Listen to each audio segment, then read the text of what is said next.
Thank you so much to those of you who joined us live yesterday for the launch workshop. For the benefit of those who weren't able to join us, as well as those who could join live and would like to revisit some of the material we covered yesterday, I'm going to record a version of the workshop. So to introduce the programme team for this initiative, my name is Emma Portsfort. I'm a learning science practitioner. I'm based in the UK and I head up an UK-based education consultancy called Delecti, whose activities include a whole range of projects with different partners at different parts of the education sector, edtech, higher education institutions, also secondary school and high school projects as well. I'm also the programme lead for this initiative. I'm very, very happily joined by Gabriella Casola, who's the CEO of the 3CL Foundation in Malta. I have the superb support of Savitri Emmanuel, based over in Trinidad and Tobago, works for the Ministry of Education, and the unfailing support of Dr. Alex Grech, who's the director of the 3CL Foundation Malta. And it's the 3CL Foundation who is supporting this initiative, sponsoring it as well, with the support of the Commonwealth of Learning based in Vancouver in Canada.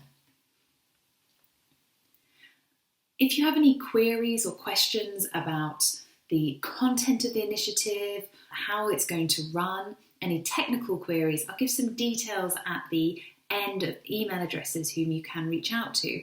In terms of course content, we'd really encourage you to post any queries or questions in the forum so we can address them publicly, as it were, so it will benefit everyone in the cohort. It will be myself and also Savitri Emmanuel who will be coming in and out of the forum, monitoring and responding as soon as we can. So please do post and do reach out to us with any queries that you have. We started out with this activity, a spot the difference. I'll give you the remaining 50 seconds, or you can pause the video now to look very closely at this picture.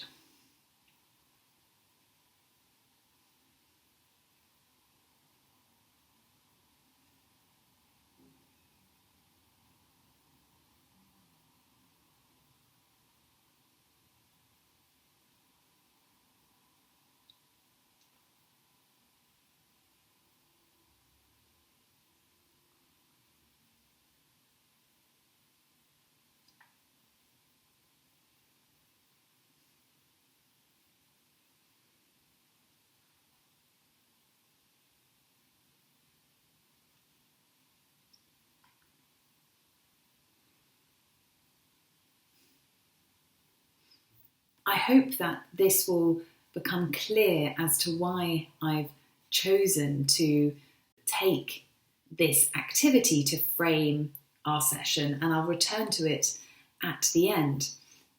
To really come back then, for now, to the context of why we're doing this. We're doing this because I believe that now is the time to reflect on our shared experience and think more deeply about teaching and learning and the role of digital tools in this. And the context I want to start with is the real growth in education tools, including those available through apps and platforms, so digital tools. We have the growing ambitions of some of the biggest players in tech to really infiltrate, shall we say, all parts of our lives, including in education, the recent renaming of the Facebook head company as Meta. We have new ventures starting from the ground, starting to offer us new ways of teaching and learning. Before we went any further, I gave the opportunity yesterday for those who joined us to meet others across the cohort, placed in a whole range of geographies and different parts of the education sector.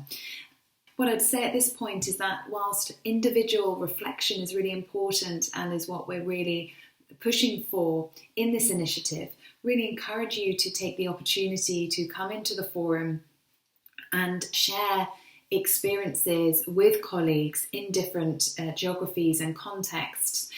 What I've found to date with these programs is that oftentimes some of the experiences shared have such strong parallels, even though we're in such different countries and continents around the world. And there's a huge amount of value to be gained from sharing and reflecting on those experiences together. So yesterday was really the start of that, the start of this interaction and exchange, and we hope that we will continue this both in the forum asynchronously and each Monday synchronously through the workshop sessions. There's another important part of our context, of course. We were talking about the growth of digital tools, and I subtly or not so subtly had a picture, of course, of what we've come to know as the coronavirus, COVID-19, that has so disrupted our lives over the past 18 months and continues to do so in many geographies. Need I do a refresh of what happened? We had the huge impact that the coronavirus started spreading, and a lot of us were forced to go to emergency remote teaching, which in lots of instances resulted in burnout, given the huge amount of time required to learn a new digital tool and deploy it effectively. At the same time, we've had over this 18 months the huge growth of education businesses, and particularly those bringing together that meeting point of education and technology, leveraging new technologies, commodified technologies. The ed tech industry has been in growth over decades, but has experienced a real boon over the pandemic era, given so many of us became new clients, new potential customers to these new companies. Of course, that means there's been a huge amount of innovation. Many of us were pulling on tools because of a need at short notice. And that's why we're looking in this initiative to take stock, stop and reflect and rethink, so we can always make sure that education comes before the technology, as indeed it does in that EdTech phrase. In terms of where you're starting out at the moment, we launched this survey. It's still live at the minute. This initiative is looking to instill a process of change, both within this 5 weeks, but also beyond that. So very much encouraging you to think about how you use digital tools right now, how you'd like this to change, and how that might change over this 5 weeks and might change beyond that. But for now, we're focusing on this moment in time, so do head to the survey to participate, and I look forward to seeing what parallels and contrasts come up through that word cloud. It's worth really underlining that over the pandemic, we've seen the edtech industry or digital tools as the saviour of our teaching and learning practice. And indeed, at big tech conferences, we gaze in awe at the new possibilities or the purported possibilities of new technologies such as virtual reality, augmented reality, AI, conversational assistants that come from AI, intelligent tutors, automated marking, a whole host of promises. Less often do we stop and critique the tools that we use and consider whether they're more of a distraction than an aid.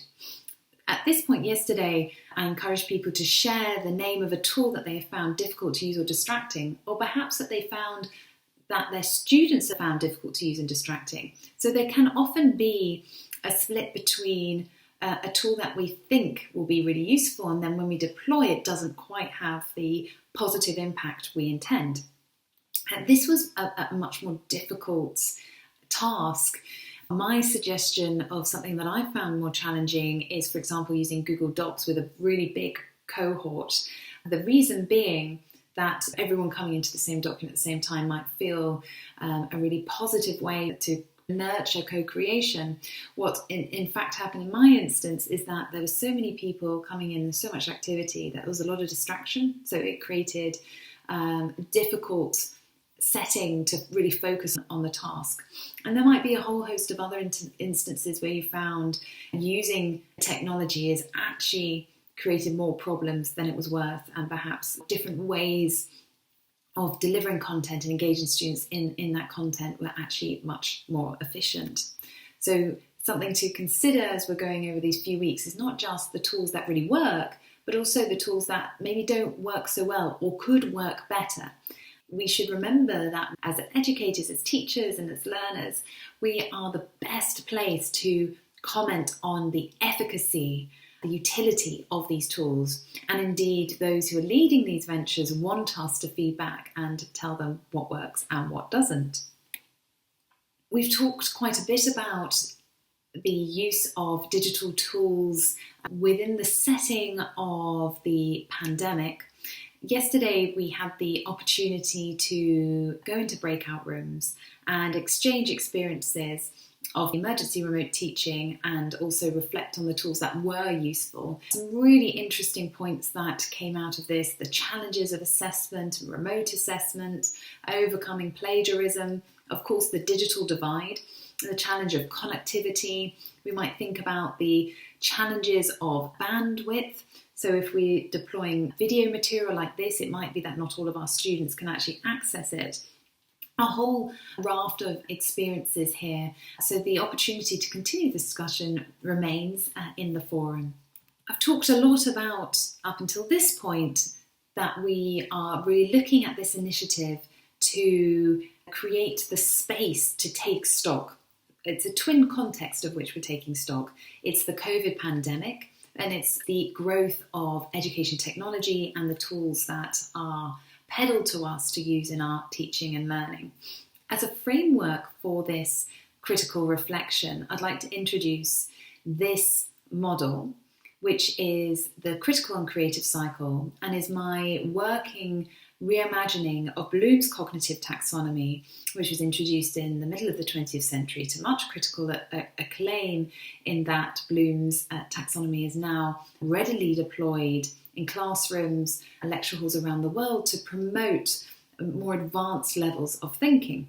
My reimagining of this taxonomy really builds on the decades of work that's been undertaken by scholars to move away from a hierarchy of different activities to more of a cycle. And here, what I'm also looking at is ensuring that the individual is embedded in this critical reflection. So if I may take us through how I'm envisaging this model, this cycle to work at the moment. We've spent some time today and with other activities sitting in this grey segment, the reflect segment. And this is very much to encourage a starting point of us thinking about where we are right now. The orange segment starting to connect that with the broader contexts. So our experience of digital tools, how have they been shaped by what's going on around us and COVID pandemic, growth of education businesses, of course, huge amounts of investment going into edtech businesses, which is also having an impact. Today and beyond, over the next 5 weeks, we'll be really moving into this green segment, the critique segment, asking those critical questions of the tools that we use. Are they useful? Why am I using it? Is the time required to use it worth it? Am I getting a return of investment on that time? What pedagogical end am I using this for? This will lead on to this blue segment, the create segment, which I hope will come forth over these 5 weeks, which is really taking all this learning from individual reflection, connecting to current context, critiquing tools, and then thinking about how your practice evolves subsequently. It might be that there's a continual reflection needs to come back to that reflection. So it's not that this is 4 stages that are then finished, but it's a continual iteration. This is a really important moment, I believe, for critical reflection on our use of digital tools for teaching and learning. And what this means is looking critically at what tools, digital, online or otherwise, bring the most value. And by value, I mean pedagogical value to our teaching learning, good return of investment of our time in terms of how we build our knowledge, our awareness, our critical faculties, and indeed those of the students we support.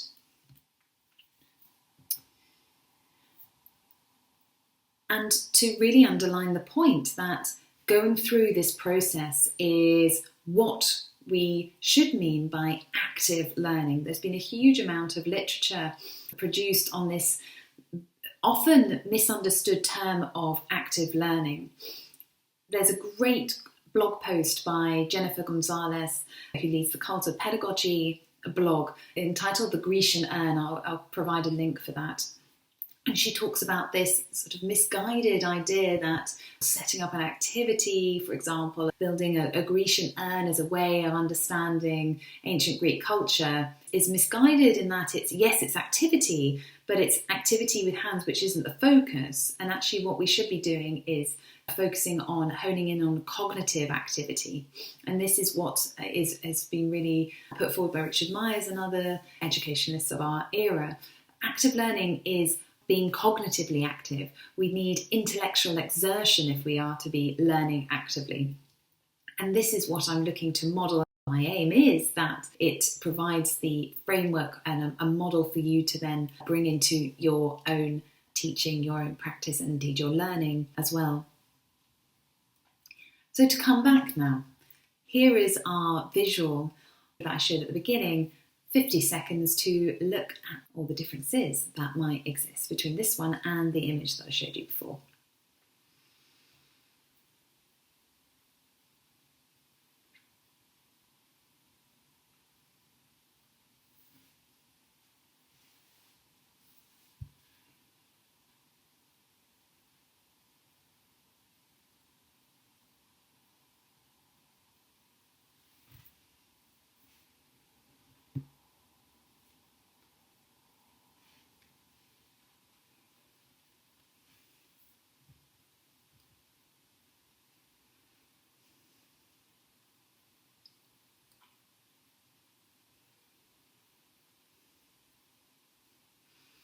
Again, doesn't 50 seconds feel a long time? I wonder how many differences you spotted. A few here, we've got missing people, we've got the second image in the bottom right-hand corner, we have a missing building in the background, the perspective is different in terms of one being closer. So why did I choose this activity? Well, here, what I wanted to start modelling and pointing to is that when we're looking to put education before technology, what we need to do is revisit learning and think about what we can do to bring the growing evidence from the learning sciences, from neuroscience, from cognitive psychology, from other elements, other fields of learning sciences, who are more and more relating to us, how we learn, how memory works, how we take elements from working memory, embed them into longer term memory.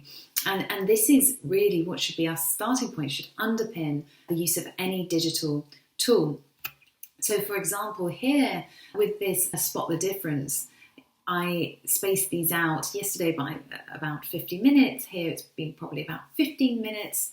If I'd left this for 2 weeks, I wonder how readily you would have been able to spot the differences, because, and this comes back to how our memory works, we know that to embed ideas upon which we can build critical thinking, we need to practice spaced repetition, interleaving, that switching between different material to give that space, to really move items from working memory, and working memories can vary in capacity. At this point, I also want to make a nod to learning styles, and it's a point that I've seen responded to in the Google Forms and quite a lot of commentary on this. So learning styles, this idea that we might be visual or auditory or kinesthetic learners, is very much a neuromyth.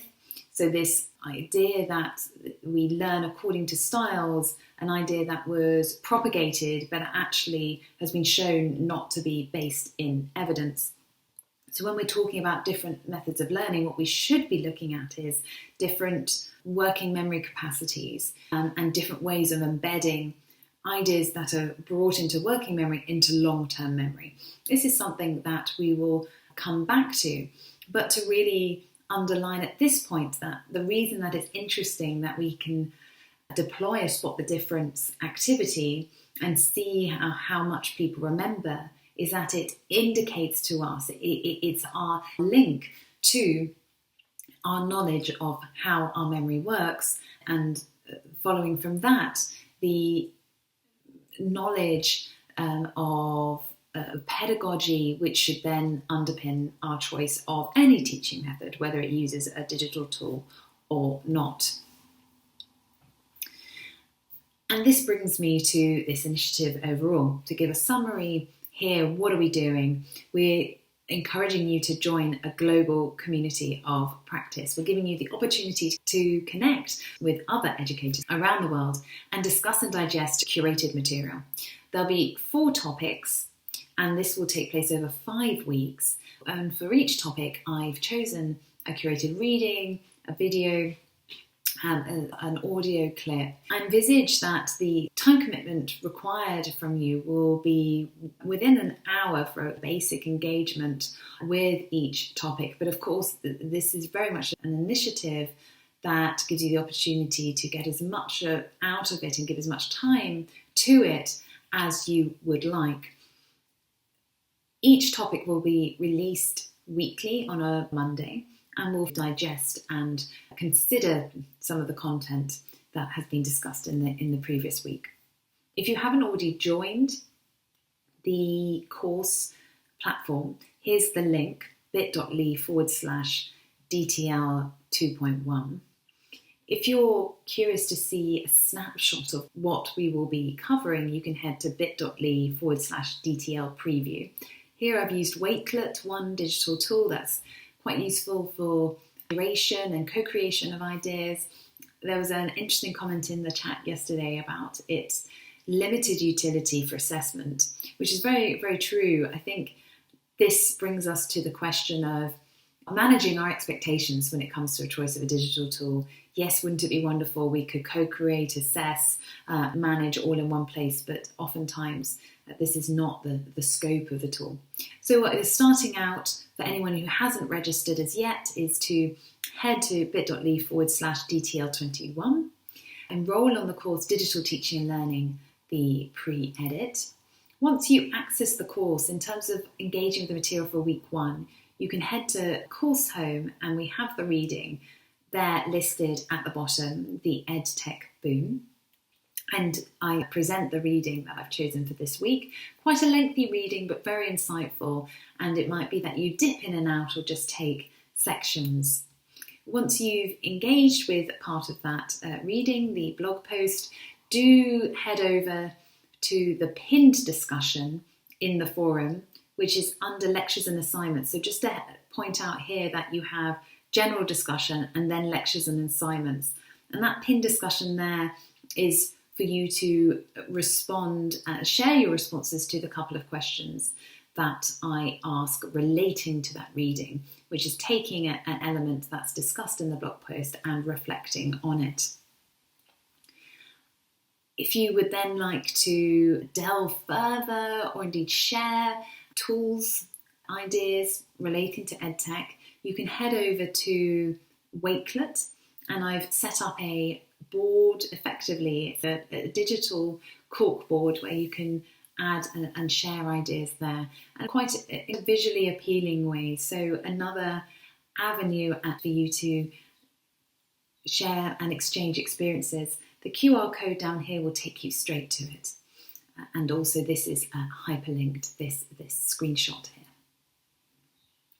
There's also the opportunity to head to a Google Slides document and add in a profile for where you live and give details of the experience of EdTech in your geography. I'll record a separate video detailing how to work with this document.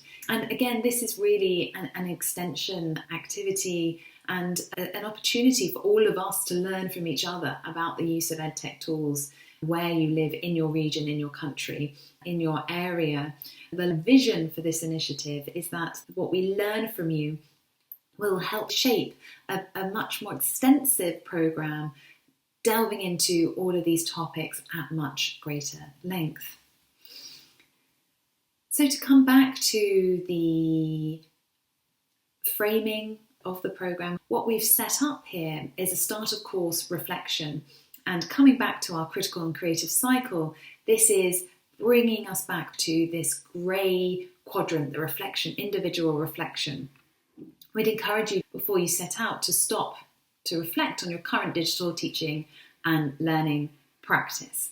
This is a Google form which just has the one question, and we will pair this at the end of the programme with another question asking how your digital teaching and learning practice might have changed over the course of the 5 weeks and how you'd like to continue to see it change and how you'll pass on this knowledge. So we're looking to go on a journey from the reflect part of the critical and creative cycle through to the create, this blue moment. And of course, there will be iterations throughout this 5 weeks and beyond. To also detail here, the certificate of participation for this programme does rely on you completing this start of course reflection and doing the end of course reflection.